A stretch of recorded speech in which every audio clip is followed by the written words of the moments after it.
During rush season, in my freshman year, I went around to a great number of the fraternities, and Alpha Delta just stood out versus all the others, and I knew that was the one that I wanted to join. And then I, came to Rush Week, went around the houses, and Alpha Delta really just appealed to me as being, the best place for me, the best fit, and so I didn't hesitate when I got given a bid to accept it and join the house, and probably one of the best decisions I've ever made. You don't really realize at the time the strength of the bonds that are being created. And it only really becomes apparent as you graduate, after you graduate, 10 years, 20 years, 40 years after you graduate. Those bonds and the friendships and the strength of those friendships and the shared values amongst the people that we lived with endure for a lifetime. This house is part of my core identity. I had an amazing opportunity that changed and transformed me, and I am committed to doing what it takes to making sure that that opportunity for leadership, for scholarship, for literary pursuits exists for students yet to come, students that I may never meet. While you're grateful that you've joined this organization, this really cool organization that goes back so long, you do have the duty to keep it going for many, many more years, and you do have the duty to succeed and to do well in the world and to live up to what you're expected to do as an Alpha Delta. Come all you good Alpha Deltas, tune up your throats. Viva la company, and lustily sing to the jolly old notes. Viva la company, viva la, viva la, viva la va, viva la, viva la, viva la va, viva la va, hop sa sa, viva la company. In my life, generations have passed through my doors. These stone walls have watched as boys become men. I've shared in your victories and kept your secrets. In my life, I burned to the ground. But then, your brothers rose as one, and 2 years later, I stood proud. Today, I need your help again. Will you stand as one?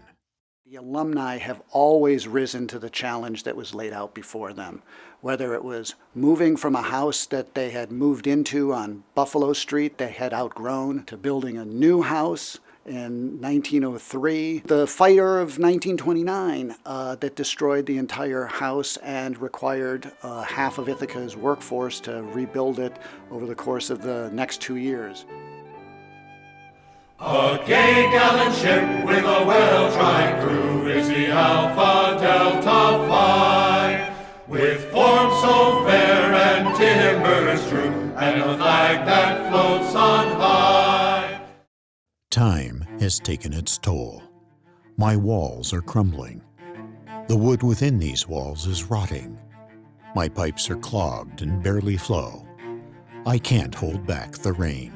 In addition to all of the underlying mechanical systems, all of the public areas need to be redone. The exterior stone is crumbling. We have problems with water and drainage. The oak floors are at the end of their lives. The wood paneling on the wall needs a complete redo. There's erosion at the foot of the turret of the tower near the dining room that is soon going to expose the underground foundations. In addition, the kitchen itself has always been a problem, even going back to the time that I was there. It's too small and badly outdated. Boilers that explode every single year. These are all problems that can't be fixed with incremental solutions. We all know how important the goat house is for its ceremonial purposes. And in the last several years, or for the last several years, it's been condemned. Structurally, it isn't sound. Walk around the outside and you'll see how badly it's crumbled. Everything about the goat house, from the mechanical systems to the interior to the exterior to the ingress and egress, all have to be completely redone so that we can get it back off the condemned list and useful. We can turn back time, mend our tired heart. We can bring back grandeur, be a new beacon for these times, and be proud for the 100 years to come. So we're making an historic commitment to raising $6 million. As brothers are starting to think about, how can I help this campaign? I want people to really sit back and to think about one question, and that is, are you a giver or are you a taker? Are you stepping up? Are you stretching to make a contribution that will benefit others even more than you?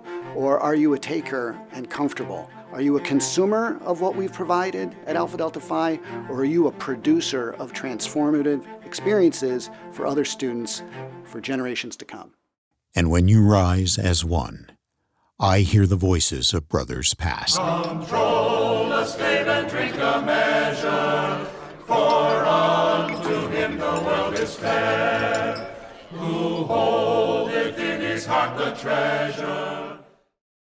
One of the things that's critically important is for people to vote for us with their checkbooks, for people to vote for Alpha Delta Phi by making a leap of faith, for stretching their comfort zone, and for using their checkbook as their voting booth to say, I believe in what Alpha Delta stands for. I want to make sure that it's there for students in the future, and count me in, because I believe that Alpha Delta Phi is core to not just the activities that I experienced as an undergrad, but to the identity of the person that I am today.